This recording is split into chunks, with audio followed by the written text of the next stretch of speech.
마태복음 6장 19절에서 34절 말씀입니다. 6장 19절부터 우리 한 절씩 교도하시겠습니다. 너희를 위하여 보물을 땅에 쌓아두지 말라. 거기는 좀과 동록이 해하며 도둑이 구멍을 뚫고 도둑질 하느니라. 오직 너희를 위하여 보물을 하늘에 쌓아두라. 거기는 좀이나 동록이 해하지 못하며 도둑이 구멍을 뚫지도 못하고 도둑질도 못하느니라. 내 보물이 있는 그곳에는 내 마음도 있느니라.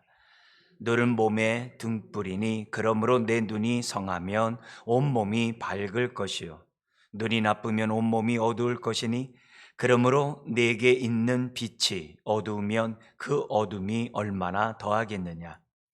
한 사람이 두 주인을 섬기지 못할 것이니 혹 이를 미워하고 저를 사랑하거나 혹 이를 중히 여기고 저를 경히 여김이라. 너희가 하나님과 재물을 겸하여 섬기지 못하느니라. 그러므로 내가 너희에게 이르노니 목숨을 위하여 무엇을 먹을까 무엇을 마실까 몸을 위하여 무엇을 입을까 염려하지 말라. 목숨이 음식보다 중하지 아니하며 몸이 의복보다 중하지 아니하냐. 공중의 새를 보라. 심지도 않고 거두지도 않고 창고에 모아들이지도 아니하되 너희 하늘 아버지께서 기르시나니 너희는 이것들보다 귀하지 아니하냐. 너희 중에 누가 염려함으로 그 키를 한 자라도 더할 수 있겠느냐.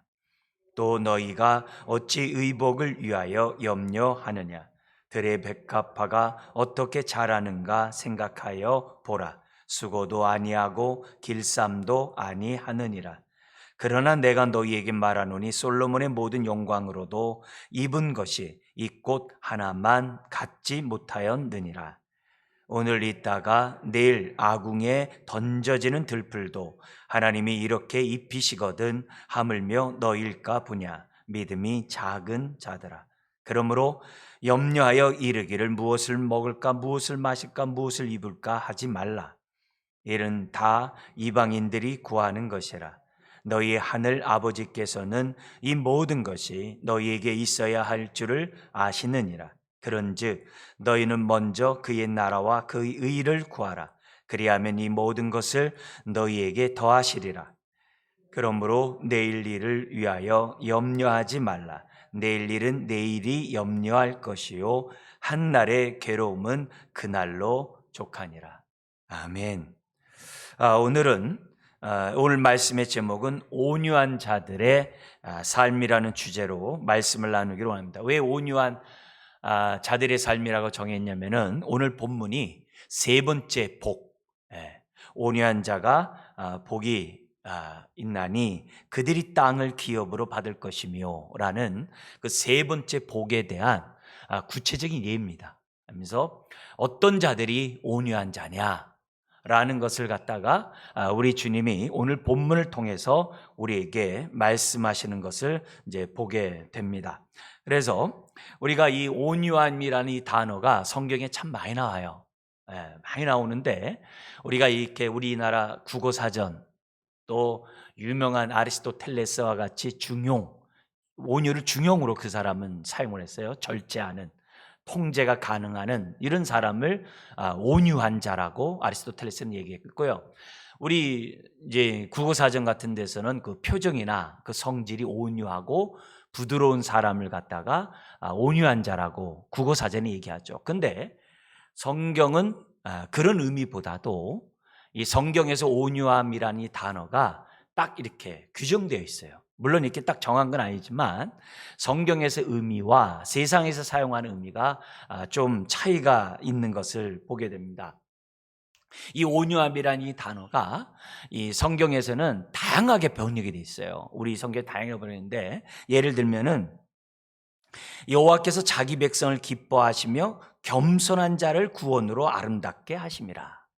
겸손한 자를 구원으로 아름답게 하신다 했을 때 이 겸손한 자가 우리 성경에 나와 있는 단어와 똑같은 단어예요. 온유한 자라는 단어예요. 심지어 내 영혼이 여호와를 자랑하니니 곤고한 자들이 이를 듣고 기뻐하리라. 곤고한 자들이. 이를 듣고 기뻐하라 했을 때 그 공고한 자도 온유한 자예요. 그러니까 이 온유함이란 단어가 공고함, 겸손함, 심지어는 예수님 당시에 처해 있던 많은 이스라엘 백성들의 그 상태, 가난하고 심지어는 뭐냐면 억압받고 괴로움을 당하고 있는 이런 게 다 온유란 단어예요. 우리가 좀 다르죠? 그러니까 이 희년의 정신에 따라서, 그죠? 하나님 나라가 구체적으로 실현되는 게 희년이잖아요. 그 희년의 정신에 따라서 빚을 진 자들이 다 탕감받고 종되었던 자들이 다 자유케 되고 빼앗겼 땅들을 다시 다 찾는 것이 희년이에요. 그런 사회를 하나님이 꿈꾸기 원했지만 불의한 자들 때문에 땅을 다 빼앗긴 거예요. 그래서 그들이 어떻게 돼요? 가난한 자들이 된 거죠. 억압받는 자들이 된 거죠. 있는 자들의 권력자들에 의해서 고통받는 자들이 되는 거죠. 그런 자들의 마음 상태가 온유함이라는 거예요. 그런데 하나님께서는 그런 상황 가운데서도 정말 먼저 그의 나라와 그 일을 구하는 그 온유한 자들은 어떻게 살아야 되느냐? 이것을 지금 우리 주님이 산상수훈을 통해서 우리에게 말씀하고 있고, 이미 예수님 삶 자체가 나는 온유하고 겸손하니 라고 말씀하셨어요. 그러면 예수님이 온유하고 겸손하다는 말의 의미가 뭐라 그랬어요? 아버지의 뜻을 철저히 이루기 위하여 고난의 삶을 다 담당하실 뿐만 아니라 십자가를 지신 그 삶. 그래서 십자가에서 내가 다 이루었다. 예. 너희들은 자기를 부인하고 너희 십자가를 지고 나를 따라오라. 그런 삶 전체가 뭐라는 거예요? 온유함이라는 거예요. 그 온유한 자들의 삶의 아주 대표적인 모습이 예수님을 통해서 우리에게 가르쳐줬다는 거예요. 비록 가난 가운데 있고 억압 가운데 있고 핍박 가운데 있고 여러 가지 힘든 상황이 있다 할지라도 예수님처럼 받은 비전에 따라 사명에 따라 먼저 그 나라와 그 일을 구했던 예수님처럼 살아가는 그 삶이 바로 온유한 자들의 삶이라고 성경이 해요. 근데 이 얘기는 예수님이 처음 얘기한 게 아니라 그랬어요. 다윗이 시편 37편에서 그 당시 젊은 사람들이 악인이 잘 살고 형통한 이런 모습을 보면서 시험에 많이 들었어요. 그런 젊은이들에게 시험 들지 마라. 그거 다 세상 영광 들의 풀과 같은 거야. 오히려 정말 온유한 자들은 너희들이 다 땅을 얻을 거야.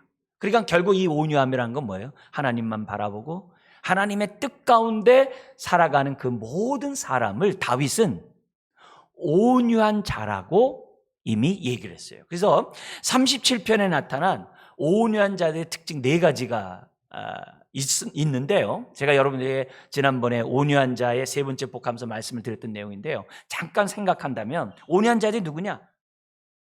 그 힘든 상황 속에서도 하나님 바라보면서 불평하거나 비판하거나 원망하는 게 아니라 잠잠하고 그 어떤 어려움이 있다 할지라도 참고 기다리면서 주의 뜻 가운데 살아가는 자가 온유한 자다. 그게 첫 번째 나오고, 두 번째는 사울 왕을 죽일 수 있는 힘이 있음에도 불구하고 악인에 대해서 맞대응하지 아니하고 하나님 앞에 맡기는 삶.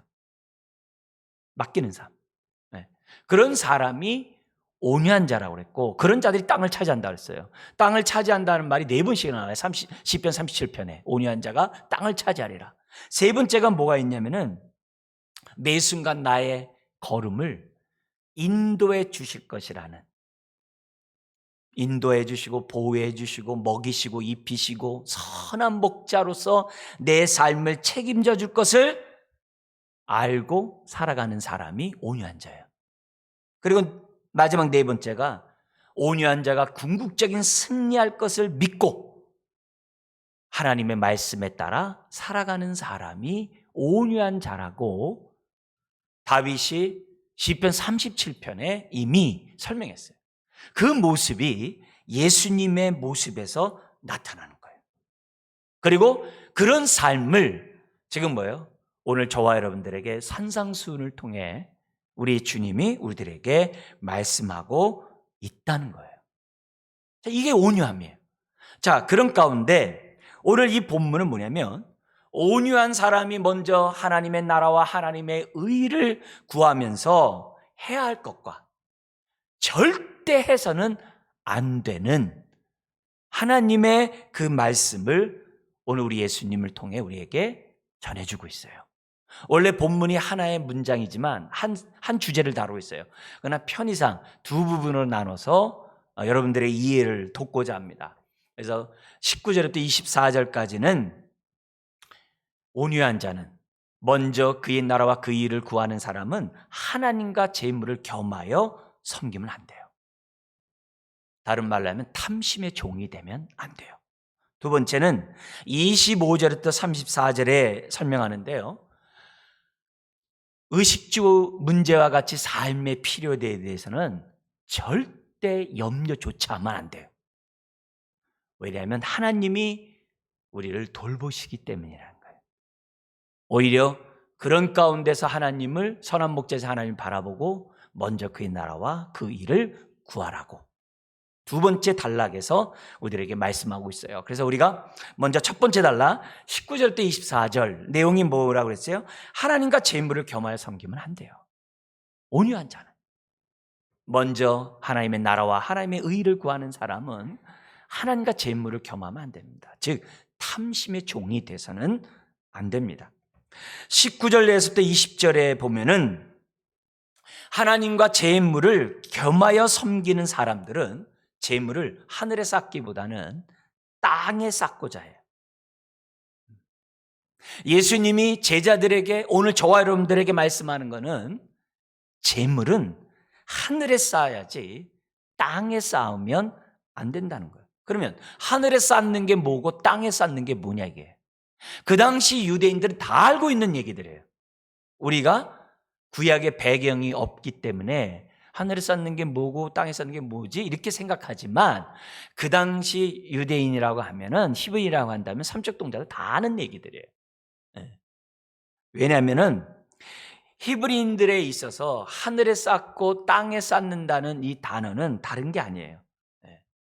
무엇보다도 재물이 우리 인생의 주인이 아니라 재물은 하나님의 영광을 위하여 우리의 삶의 필요를 위하여 사용되는 것이 재물이라는 것을 사람들이 다 알고 있어요. 다 알고 있어요. 그래서 이 재물이 어떻게 하면 하나님의 뜻대로 하나님의 영광을 위하여 사용될 수 있을까? 그래서 그들이 생각해냈던 것들이 뭐냐면은 구제라는 거예요. 지금 산상수훈하면서 눈이 반복하는 게 뭐냐면 의인과 구제는 같은 단어에서 나왔어요. 이스라엘 사람들에게 있어서 자신의 의인됨을 증명하는 것은 구제였어요. 구제였어요. 그래서 이 여기서 하늘에 쌓는다는 게 꼭 구제만 얘기한 게 아니에요. 청지기로서 하나님의 뜻 가운데 사용되는 게 다 하늘에 쌓는 건데 좀 더 좁혀가지고 이해를 돕고자 지금 히브리인들이 생각했던 그런 내용을 잠깐 말씀드린다면 구제의 측면에서 말씀드릴 수 있다는 거예요.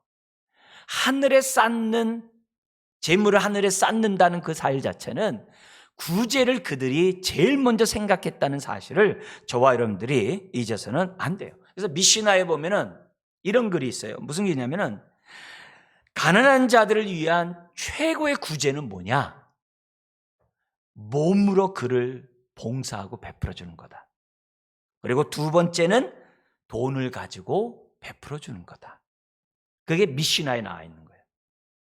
그리고 또 이 가난한 자들을 위한 법들이 있는데 가난한 자들을 위한 법의 그 내용 가운데 뭐가 있냐면 재산의 20%를 가난한 자에게 주라는 거예요.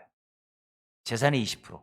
그리고 20% 이상 되면 너 자신도 가난해질 수 있기 때문에 20% 안에서 사람을 구제할 것을, 돌볼 것을 지금 뭐냐면은 기록한 그 법이 있어요.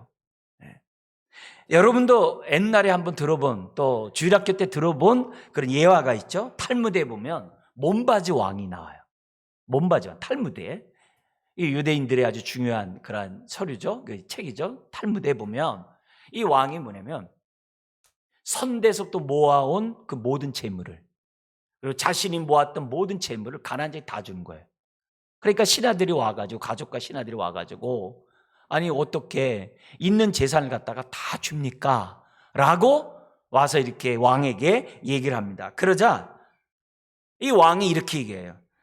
나의 조상들은 보물을 땅에 쌓아뒀지만 난 하늘에 쌓았다. 탈무드에 나온 얘기예요. 나의 선조들은 열매를 못 맺는 보물을 모았지만 나는 열매를 맺을 수 있는 보물을 모았다. 나의 선조들은 사람들이 손을 닿는 곳에 보물을 쌓았지만 나는 사람들의 손이 닿지 않는 하늘에 쌓았다. 나의 선조들은 자신들이 모은 것은 돈, 그 재물 자체였지만 나는 사람들의 영혼을 쌓았다. 왜? 구제함으로 사람들의 영혼을 샀으니까. 그런 얘기하는 거죠. 그리고 나의 선조들은 이 세상을 위하여 재물을 모았지만 나는 오는 세상을 위하여 보물을 쌓았다. 그렇게 돼 있어요. 그러니까 미시나나 탈무드나 또 예수님 그 구약의 사건이나 이 모든 얘기들 속에서 지금 바리새인들은 나사로가 자기 집 앞에 있는 걸 영화롭게 생각했잖아요. 왜냐하면 저렇게 구제를 많이 하는구나. 그래서 자기 의를 뽐내고 그랬지 않았습니까? 그만큼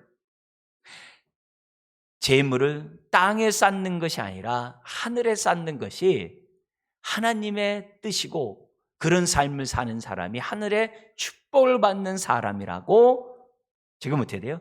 히브리인들은 누구나 다 생각했다는 거예요. 심지어는 안식일마다 그들이 이제 기도를 해요. 공동 기도문이 있어요. 하나님 이러이러한 자들을 축복하소서라는 공동 기도문이 있는데 노상 안식일마다 기도하는 그 기도문이 있어요. 그 기도문 가운데 무슨 내용이 있냐면 이렇게 돼 있어요. 공동체에 속해 있는 모든 자들을 축복하소서, 회당을 헌물하는 사람을 축복하시고, 사람들에게 음식을 대접하는 자들을 축복하시고, 특별히 가난한 자에게 구제하는 자들을 축복하소서. 공동 기도문에. 그러니까 그들의 삶은 자나깨나 구제예요. 그리고 가정 예배를 드리는 그 마지막 그 안식이 시작하는 그 저녁에 그들은 뭐예요? 항상 가족 헌금을 하는데 그거는 구제비예요. 매주 구제비를 그들은 내고 모아서 그런 뭐예요? 구제를 하는 것이 히브리 사람이에요. 그러니까 이게 재물을 제대로 사용하는 것이고, 이것이 뭐예요? 여기에 재물의 가치가 있는 거예요. 근데 그것이 아니라 이 재물을 자기를 위하여, 정말 이 땅에서 나의 안전을 위하여, 미래의 안전을 위하여 재물을 저축하고 재물을 사용한다고 한다면 그거는 온유한 자, 먼저 그 나라와 그 일을 구하는 자들의 삶이 아니라는 거예요. 그러면서 21절 우리 한번 읽어볼까요? 내 보물이 있는 그곳에는 내 마음도 있느니라. 그 앞에 왜냐하면이 번역이 안 됐어요. 그러니까 19절 20절의 해석이 21절이라는 거죠. 왜냐하면 재물을 땅에 쌓는 것이 아니라 하늘에 쌓는 것이 왜 중요하느냐? 다른 것이 아니라 보물이 있는 곳에 내 마음도 있기 때문이라는 거죠. 여러분, 나의 지출 명세서, 내가 돈을 어디에 썼느냐는 명세서를 1년 동안 잘 보면은 내가 어디에 무게중심을 두고 있는지를 내가 금방 알 수 있어요. 내가 어디에 가장 중요하게 생각하고 가치 있게 여기고 내가 어디에 마음 중심이 있는지 돈 쓴 거 보면 알아요. 근데 그 돈이 무엇을 먹을까, 무엇을 마실까, 무엇을 입을까에 나를 위한 것에 정말 모든 돈을 다 사용했다고 한다면 나는 온유한 자가 아니에요. 나는 먼저 그 나라와 그 의를 구하는 사람이 아니라는 거예요. 그래서 제가 여러분들에게 최소한 한 달에 단돈 100원이라도 구제비 있어야 한다고 그랬잖아요. 여러분, 그게 얼마나 중요한지 몰라요. 내가 재물을 어디에 쓰느냐에 따라서 그 사람의 가치관이 결정되는 거예요. 그런 의미에서 오늘 우리들이 정말 하늘에 쌓는 재물을 하늘에 쌓는 자로서 우리가 이 땅에 살아야지, 재물의 종이 되어서 살아가는 저와 여러분들이 되어서는 안 된다는 거예요. 오늘 내 마음이 어디 있냐 이게. 하늘입니까? 땅입니까? 물질이 어디에 사용되느냐에 따라서 내 마음이 하늘에 있는지 땅에 있는지 결정된다는 거죠. 그러면서 22절에서 문장이 새롭게 시작되지만 내용은 똑같아요. 연결이 돼 있어요. 뭐와 연관되냐면은 재물을 하늘에 쌓지 않고 땅에 쌓는 이유는 그 재물을 자기를 위해 쓰는 것은 탐심의 종이 되었기 때문이라는 거예요. 그게 22절에서 이하에 나와 있는 내용입니다. 22절 이렇게 시작됩니다. 눈은 몸의 등불이니. 원문은 등불이 강조되어 있어요. 뭐냐면 그 등불, 그래서 몸에 너의 그 눈은 이런 식으로 되어 있단 말이에요. 그러니까 등불이 강조해요. 앞에 나와서 강조돼요. 그러니까 눈은 몸의 등불이니. 그러므로 내 눈이 성하면, 성하다는 이 단어 자체는 두 겹이 아니라 한 겹. 여러분 만안경을 맞히는데 이 딱 맞아야 잘 보이잖아요. 안 맞으면 어떻게 돼요? 두 겹이 되면 흐릿해서 안 보이잖아요. 여기 성하다는 단어가 딱 맞는다는 얘기예요. 한 겹이야, 한 겹. 그래서 이 말은 뭐냐면 눈이 성하면 온몸이 밝을 것이요. 몸 자체가 밝은 게 아니라 밝게 본다는 거예요. 근데 여기 보면은 이 성하다는 이 한 겹이라는 이 단어가 성경에 많이 쓰여져 있어요. 뭐냐면은 하나님 앞에 기도할 때 두 마음 가지면 안 돼요. 그리고 로마서 12장에 보면은 교회에 여러 가지 직분이 있어요. 은사. 그 가운데 어떤 직분이 있냐면은 구제하는 자들의 직분이 있어요. 근데 구제하는 자들은 어떻게 하라? 로마서에 보면요, 우리 성경에는 부지런함으로 하라고 돼 있어요. 근데 부지런함이라는 단어 자체가 요 한 겹이에요. 그러니까 구제하면서 뭐 하라는 거예요? 두 마음 갖지 말라는 거예요. 내가 너 구제하니까 너 알았지? 너는 조금이라도 그 사람에게 자기의 어떤 유익을 구하는 대상으로 해놓는다든지, 조금이라도 그 상대방의 관계에서 이렇게 그런 종됨의 마음, 뭔가 이렇게 좀 낮은 자의 마음을 갖게 한다든지 이러면 안 된다는 거예요. 그냥 구제는 구제로 끝나야지 두 마음을 가지면 안 된다는 거예요. 내가 하나님의 축복의 통로가 된 거지 거기에 다른 토를 달면 안 된다는 거예요. 그 단어를 썼어요. 그래서 구제하는 자는 한 겹으로 할지니. 우리 성경은 부지런함으로 한다라고 번역이 돼 있어요. 근데 이 단어가 하나님이 우리에게 행할 때도 써요. 뭐냐면은 후히 주시는 하나님도 같은 단어예요. 하나님이 두 마음을 안 가지고 한 마음 가졌기 때문에 독생자를 주신 거예요. 아멘. 천국을 주신 거예요. 후히 주시는 거예요. 왜요? 한 겹이니까. 구제는 한 겹으로 해야 한다는 거예요.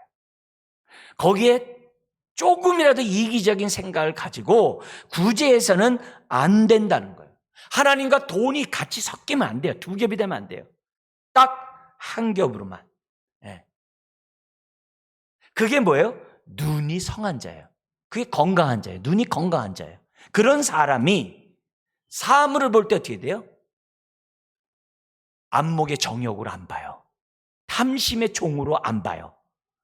딱 하나님의 믿음의 눈으로만 사물을 볼 수 있는 사람이 된다는 거예요. 근데 23절, 만약에 눈이 나쁘면 어떻게 돼요? 두 겹이 돼가지고 사람들이 어떻게 돼요?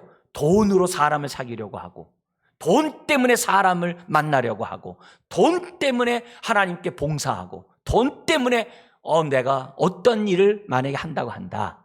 그건 눈이 나쁜 사람이에요. 눈이 성한 사람이 아니에요. 두 겹인 사람이에요. 그런 사람은 어떻게 돼요? 온몸이 어두울 것이에요. 그래서 삶 속에 하나님의 임재는커녕, 나를 향한 하나님의 뜻을 발견하기는커녕 하나님의 그 어떤 믿음의 모습을 보일 수 있는, 먼저 그 나라와 그 일을 구하는 건 두말할 것 못하고 하나님의 영광을 나타낼 수 있는 그 어떤 것도 없다는 거예요. 그래서 이렇게 돼 있어요. 눈이 나쁘면 온몸이 어두울 것이니 그러므로 내게 있는 빛이 어두우면 그 어둠이 얼마나 더하겠느냐. 여기 그 어둠도 그냥 우리 성경에 하나 더 번역이 들어야 돼. 뭐냐면 진짜 어두우면, 깜깜하면, 이 말이 더한 거예요. 그러니까 오늘 우리들이 신앙생활하면서 결국 하나님의 임재를 경험하고 하나님의 말씀을 들을 때 뜻을 분별할 수 있는 것은 내 안에 뭐가 없어야 돼요? 어둠이 없어야 돼요. 어둠이 없어야 돼요. 그래서 어둠이 없어야, 눈이 밝아야 그 사람이 어떻게 돼요? 하나님이 보이는 거예요. 네. 하나님의 임재 속에 살아갈 수 있다는 것을 지금 뭐예요? 성경 우리들에게 가르쳐요. 그러면서 24절에 여기에 대한 설명을 해요. 같이 한번 읽겠습니다. 한 사람이 두 주인을 섬기지 못할 것이니 혹 이를 미워하고 저를 사랑하거나 혹 이를 중히 여기고 저를 경히 여김이라 너희가 하나님과 재물을 겸하여 섬기지 못하느니라. 그러니까 눈이 나쁜 사람은 두 주인을 섬기고 있기 때문에 눈이 나쁘다는 거예요. 우리가 재물의 종이 되면 하나님이 안 보여요. 그러니까 바리새인을 외식으로 만드는 거예요. 서기관을 외식주의자로 만드는 거예요. 왜요? 하나님이 안 보이니까. 그만큼 재물이 무서운 거예요. 그만큼 돈이 무섭다는 것을 우리 예수님께서 말씀해요. 왜 재물을 하늘에 못 쌌습니까? 왜 남에게 구제하지 못합니까? 재물의 종이기 때문에 못한다는 거예요. 말로는 하나님 섬긴다고 하지만 실질적으로는 돈을 섬기고 있다는 거예요. 그 얘기를 예수님이 우리들에게 말씀하고 있는 거예요. 여러분, 성경에는 그리고 또 뭐예요? 히브리인들은 사람이 어떻게 보느냐에 따라 그게 인생이 달라진다는 생각을 갖고 있어요. 우리가 믿음의 눈으로 세상을 보면 믿음의 사람이 되는 거고 탐심의 눈으로 바라보면 탐심의 종이 되는 거예요. 그러니까 우리가 안목의 적용에 육체의 정욕과 안목의 적용이 있잖아요. 안목의 정욕에 정말 우리들이 조심하지 않으면 안 되게 돼 있어요. 보는 게 다가 아니라는 거예요. 보는 게 다라는 게 아니에요. 보더라도 한 겹으로 봐야지 두 겹으로 보면 안 돼요. 네? 한 겹으로 봐야만 한다. 히브리인들은 감각기관을 이렇게 셋으로 나눴어요. 셋으로 나눴는데 눈은 심장과 연관되어 있대요. 귀는 입과 연관되어 있대요. 손은 발로 연관되어 있대요. 히브리인들이 그렇게 생각을 해요. 그러니까 눈은 심장과 연관해서. 그래서 우리가 뭘 보면 심장이 뛴다 그러잖아요. 그잖아요? 그러니까 우리가 육신의 정욕으로 재물의 종이 되어 재물을 딱 보면 심장이 뛰어가지고 욕심의 종이 된대요. 그게 히브리인들의 생각이에요. 그래서 처음서부터 우리가 뭐예요? 잘 봐야 한다는 것이 성경의 가르침이고 유대인들이 갖고 있는 내용들이에요. 그러니까 오늘 이 말씀은 다른 말씀이 아니죠. 눈은 몸의 등불이다 라는 그 모든 말씀이 뭐냐면 사람들의 그 안에 있는 정욕과 욕심과 연결되어 있다는 사실을 예수님이 지금 주의를 주면서 너의 눈이 어떻게 하기를 원한다고요? 성하기를, 한 겹이 건강한 눈을 갖기를 지금 뭐예요? 원하고 있다는 사실을 우리에게 보여줘요. 그런데 우리는 하나님도 보고 재물도 보고 하늘도 보고 땅도 보면 마치 내가 하늘도 보고 하나님을 보고 있는 것처럼 착각을 해요. 그건 나의 착각이지 두 주인을 겸하여 섬길 수가 없어요. 두 주인을 겸하여 섬길 수가 없다는 것은 이걸 정말 저와 여러분들이 의인이면서 악인이다? 안 된다는 거예요. 의인이면 의인이고 악인이면 악인이지 무슨 의인이면서 악인이냐는 거예요. 안 된다는 거예요. 이 개념은 레이기법에 있어요. 뭐냐면 부정함, 거룩함과 부정함에 있어서 부정함은 뭐예요? 다 부정해야 부정이 아니에요. 조금이라도 부정하면 다 부정한 거예요. 그게 성경의 가르침이고 히브리인들의 생각이에요. 그러니까 두 주인이 겸할 섬길 수 없다. 그건 정말 안 된다는 거예요. 근데 저와 여러분들은 굉장히 혼합적인 생각을 갖고 있어가지고 하나님도 섬기고 세상도 섬기는 것이 마치 하나님도 섬기는 것처럼 내가 생각을 해요. 주님은 우리에게 분명히 말씀하고 있어요. 두 주인을 겸하여 섬길 수 없다. 그래서 만약에 내가 재물의 종이 된다고 한다면 온몸이 어두워요. 그래서 하나님을 볼 수가 없어요. 근데 내가 욕심을 날마다 십자가에 못 박아 버리고 재물의 주인을 하나님께 인정하면서 살아가면 내 눈이 밝아가지고 내 인생이 탐심의 종이 되는 것이 아니라 먼저 그 나라 그 일을 구하는 자가 돼서 인생이 복된 인생이 되고 복의 통로가 된다는 것을 지금 주님이 우리에게 가르쳐 주는 거예요. 그래서 결국 우리에게 묻는 거예요. 너는 재물의 종이냐? 하나님의 종이냐? 너는 하나님을 섬기는 자냐? 돈을 섬기는 자냐? 하나님을 의지하는 자냐? 돈을 의지하는 자냐라고 주님이 지금 어떻게 돼요? 우리에게 말씀하고 있다는 거예요. 그래서 먼저 그 나라 그 일을 구하는 온유한 사람들은 절대 해서는 안 되는 것은 두 주인을 겸하여 섬기면 안 돼요. 두 주인을 겸하여 섬기면 안 돼요. 그런데 많은 경우 사람들은 착각을 해요. 우리는 두 주인을 섬길 수가 없어요. 그거는 재물을 섬기는 거예요. 심지어는 뭐냐면 하나님도 우상으로 전락시켜요. 이 재물이 뭐냐면 하나님 저 축복해 주세요. 하나님 저 부자 되게 해주세요. 저 성공하게 해주세요. 그래서 하나님을 우상의 수준으로 전락시켜가지고 신앙이 어떻게 돼요? 기복신앙을 갖게 만드는 거예요. 그건 하나님 섬기는 게 아니에요. 그는 성경에서 말하는 믿음이 아니에요.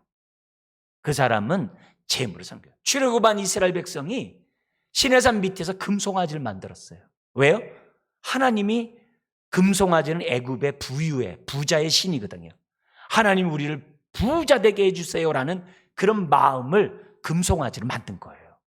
오늘 저와 여러분들이 신앙생활하면서 금송아지 만들면 안 돼요. 하나님이 나를 성공시키는 그런 후견인이 되게 해서는 안 돼요. 우리는 주어를 바꿔야 돼요.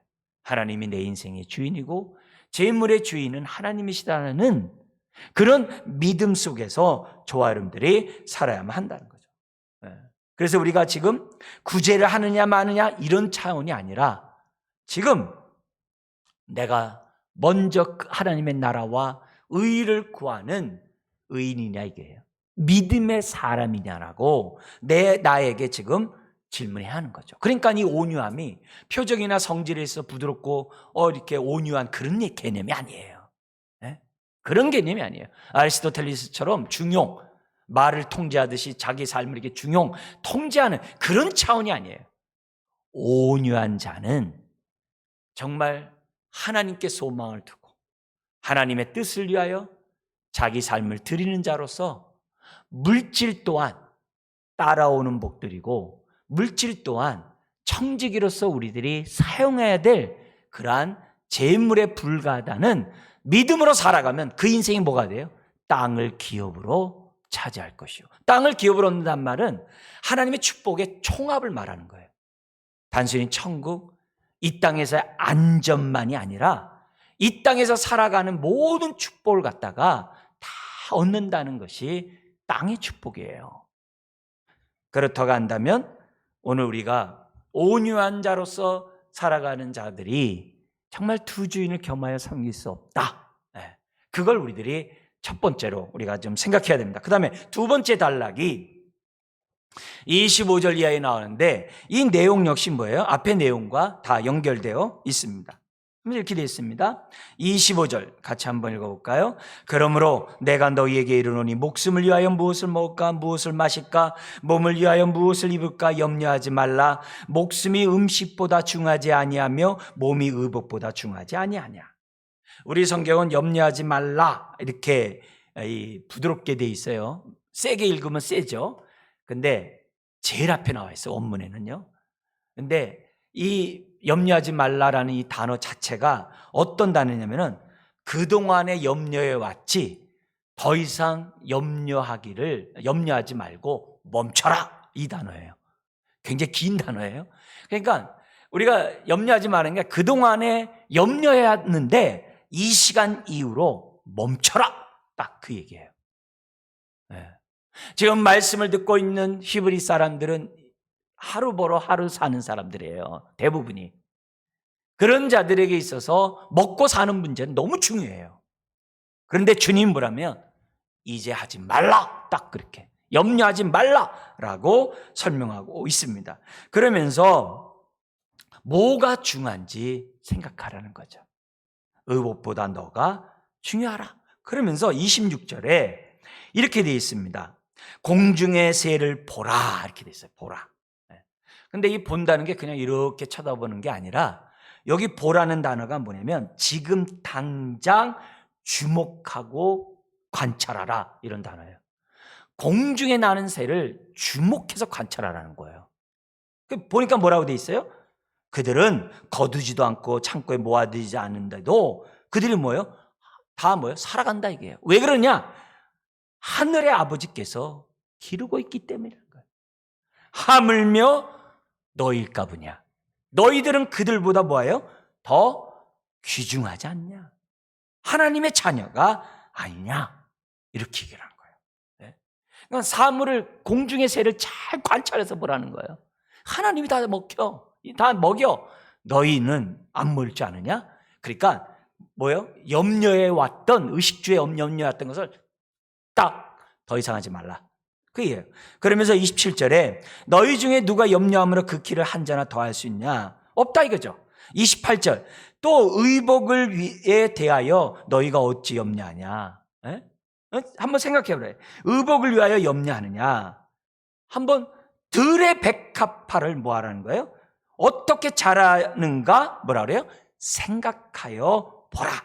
요 생각하여 보라는 이 단어도 철저히 생각하여 보라 이 말이에요. 그냥 이렇게 생각하지 말고 좀 제대로 한번 좀 생각해 보라는 거예요. 그러면서 뭐냐면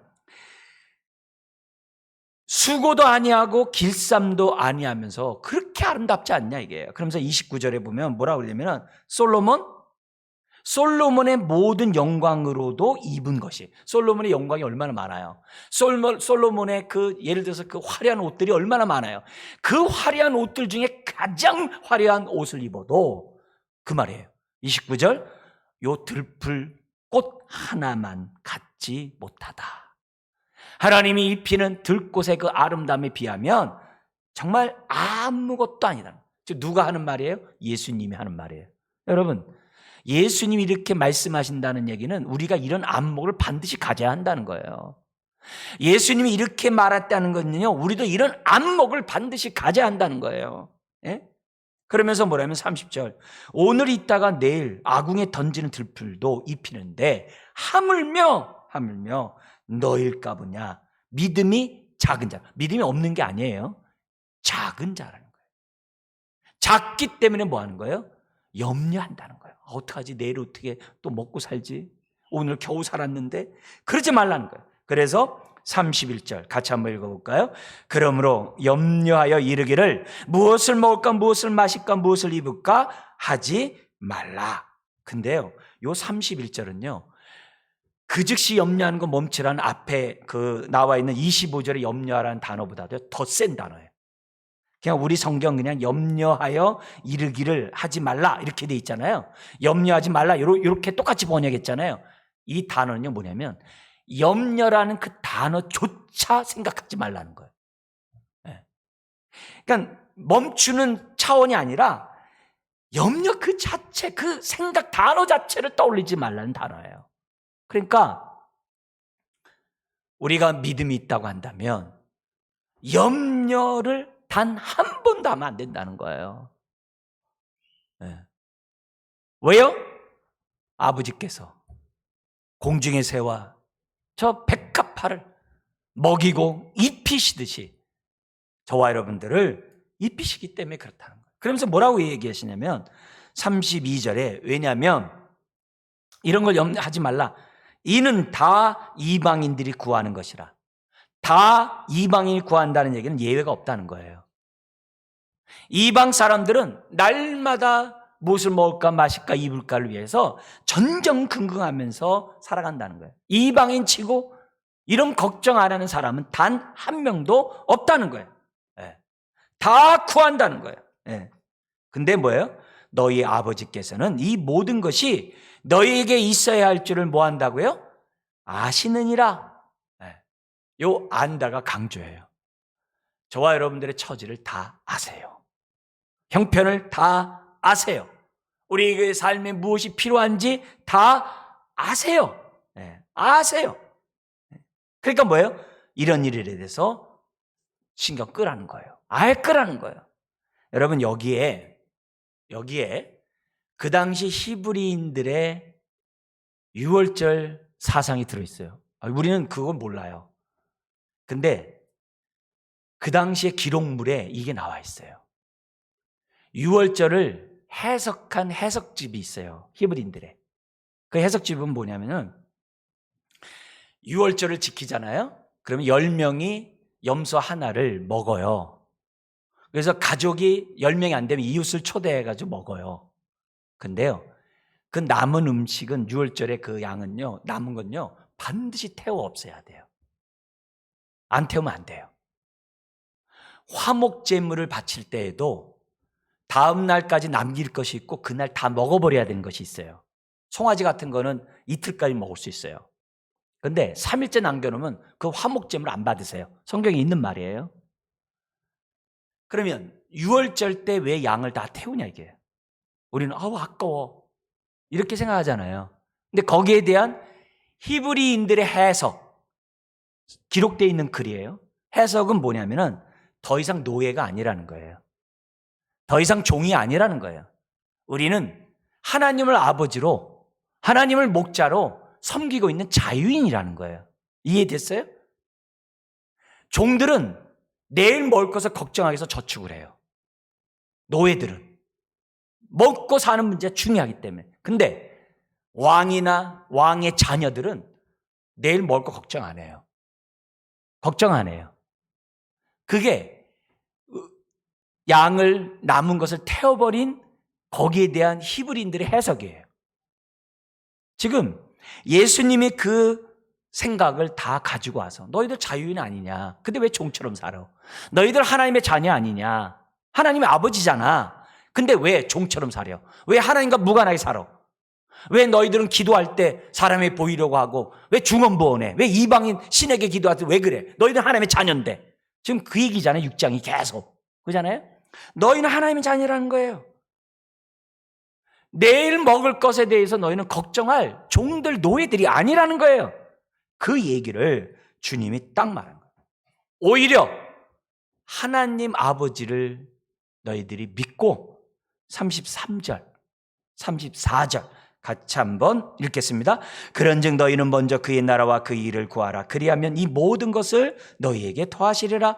그러므로 내일 일을 위하여 염려하지 말라. 내일 일은 내일 염려할 것이요 한날의 괴로움은 그날로 족하니라. 그럼 우리가 해야 될 일은 뭐냐 이게. 먼저 하나님 나라와 하나님의 의를 구하라는 거예요. 그러니까 염려를 멈추게 하는 하나님의 처방이 반대급부를 하는 거예요. 갈라디아에서 5장에서 육체 소욕을 이길 힘이 뭐예요? 날마다 육체를 십자가에 못 박는 거라고 그랬어요. 천만에. 육체의 소욕을 이기는 능력은 성령의 소욕을 따라 사는 것이라 했어요. 성령의 소욕. 반대 행동을 해야 돼요. 그러니까 하나님 저 사람 미워하지 않게 해주세요. 미워하지 않게 해주세요. 미워하지 않게 해주세요. 그럼요 죽을 때까지 미워하지 않게 해서 기도하다 끝나요. 오히려 사랑할 때 미움을 이기는 거예요. 반대예요. 염려를 이기는 방법은 먼저 그 나라와 그 일을 구하는 거예요. 재물의 종에서 벗어나는 길은 하나님의 종으로 사는 거예요. 먼저 그 나라 그 일을 구하는 거예요. 그 얘기를 지금 우리에게 처방으로 알려주고 있어요. 그리고 이 먼저라는 얘기는 다음이 있다는 말이 아니에요. 이 단어 자체는 그것밖에 없어요. 그 단어예요. 먼저. 두 번째가 있는 게 아니에요. 뭐예요? 그냥 우선순위를 얘기하고 있는 거예요.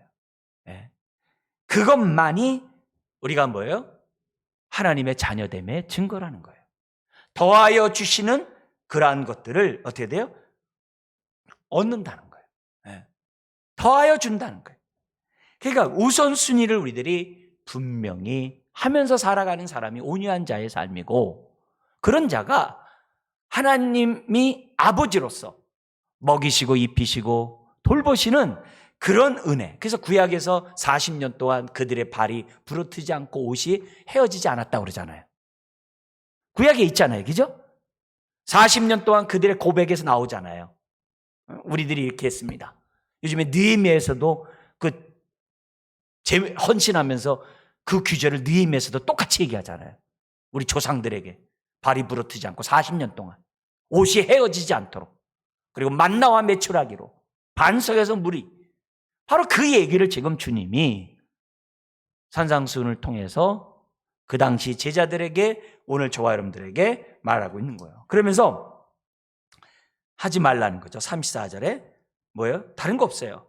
내일 일을 위하여 염려하지 말라. 아주 뭐예요?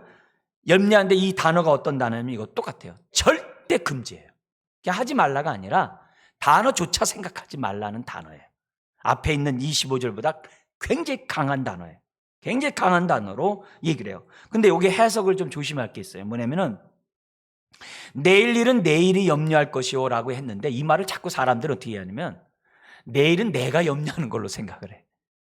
성경도 내일은 내일이 염려한다 그랬거든요. 날에 대해서는요, 날이 하는 거예요. 날이. 그러니까 날에 대해서 이 단어를 의인화했죠. 날을 갖다가 의인화를 해가지고 지금 기록하고 있죠. 내일은 내 날이 아니에요. 하나님이 허락한 날이에요. 하나님이 허락한 날이고, 그래서 내일 하나님이 허락하면 오늘도 이렇게 예배 나온 거예요. 오늘도 예배 나온 거예요. 그리고 이 날에 뭐예요? 주인은 누구예요? 우리 아버지세요. 그리고 우린 자녀예요. 그러니까 그 아버지를 향해서 오늘 우린 예배를 드린 거예요. 그러면 뭐예요? 예배를 드릴 수 있는 우리의 건강도 주셨고 시간도 주고 여건도 줬기 때문에 이 자리에 나온 거예요. 그래서 감사함으로 오늘 우리 이 자리에 나와서 오늘 뭐예요? 성수주의를 하는 거예요. 또 가정에서 또 뭐예요? 예배를 드리고 있는 처소에서 예배를 드리고 있는 거예요. 이게 다 뭐예요?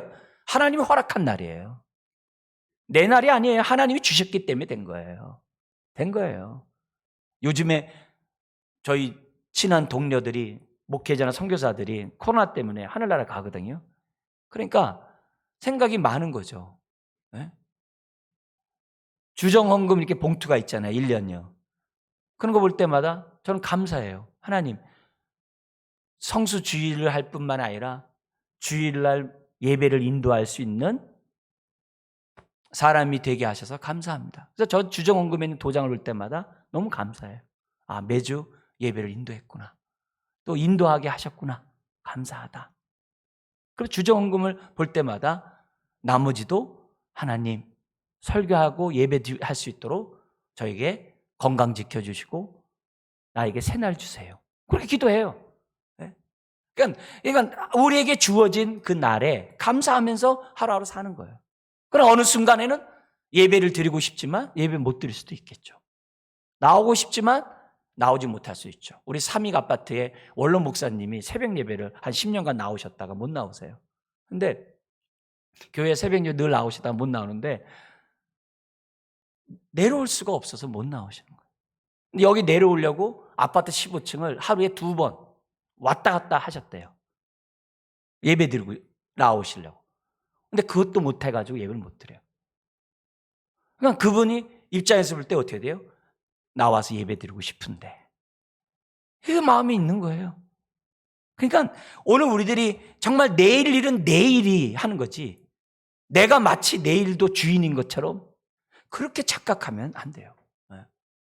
그리고 오늘 우리들이 당하는 한날의 괴로움이 있을 수 있겠죠. 먹고 마시는 문제 있을 수 있겠죠. 그러나 그거는 일시적인 거고 그건 잠시인 거고 하나님께서는 우리의 쓸 것을 다 아세요. 필요를 다 아세요.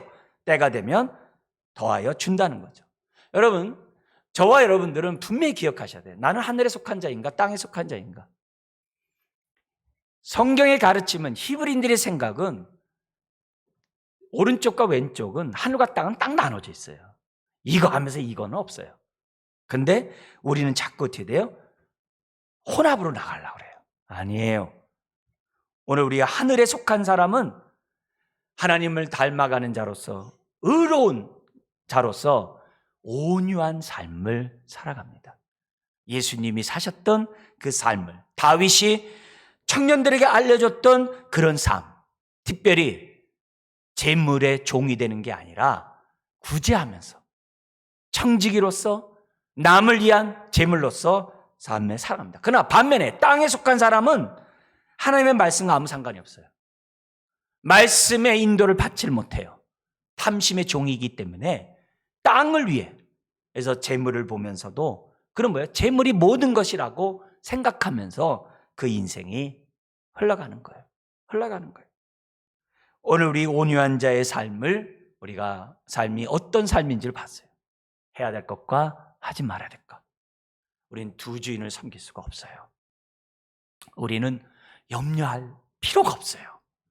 왜냐하면 아버지가 우리와 함께 하시기 때문에 그래요. 중요한 거는 오늘 내가 하나님의 나라와 하나님의 의를 정말 우리가 예수님처럼 구하면서 정말 살아가고 있는가. 우리 크리스마스를 앞두고 정말 온유한 삶을 살았던 주님의 모습을 본받겠다고 우리 다 정말 마음에 다짐하는 저와 여러분들 되게 주의 이름 축원합니다. 기도하겠습니다. 하나님 아버지, 복음과 하나님 나라를 위해 사는 삶은 추상적인 것이 아니라 구체적이고 실제적이고 재물과 연관되어 있다는 것을 보게 됩니다.